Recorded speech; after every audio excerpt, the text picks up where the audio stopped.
Good morning and welcome back. More now on that dangerous weather system that has been smashing the east coast of Australia. And joining us is New South Wales SES Deputy Commissioner Debbie Platz. Good morning to you, Debbie. All right, it feels a little bit calmer out there at the moment. What were the conditions like overnight?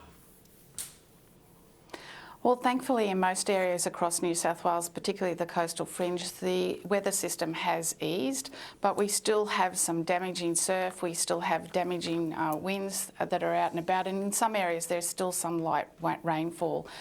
What we do have currently is 32 warnings still in place, so we still need people to be very careful and alert to what's happening in their area.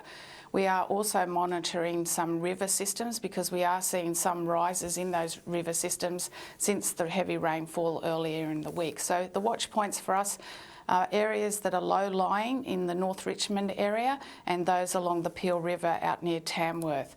But again, we do need people to start to monitor the conditions still because of this really damaging wind. And we have had wind gusts of over 100 kilometres an hour overnight. Yeah, and we know that you've had those crews out and about up and down the coast over the past 48 hours or so now. And you mentioned a couple of those areas just then. But where are you really focusing your attentions on this morning?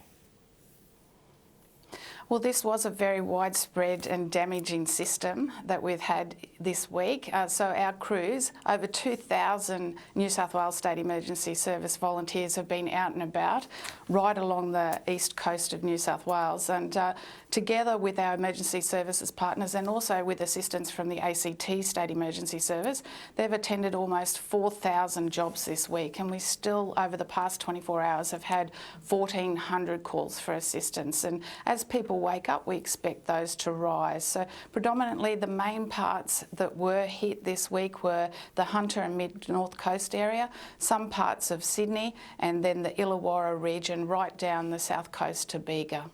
We know that you've been keeping a very close eye on the Warragamba Dam. It had been predicted to spill. What's the situation there? Yes, well, we were advised last night by New South Wales Water that the Warragamba Dam had commenced spilling. That was about 10:30 last night, but we do not expect to see any further significant flooding downstream as a result of the spilling that will occur there. Well, that is some good news. Thanks for the update, Debbie.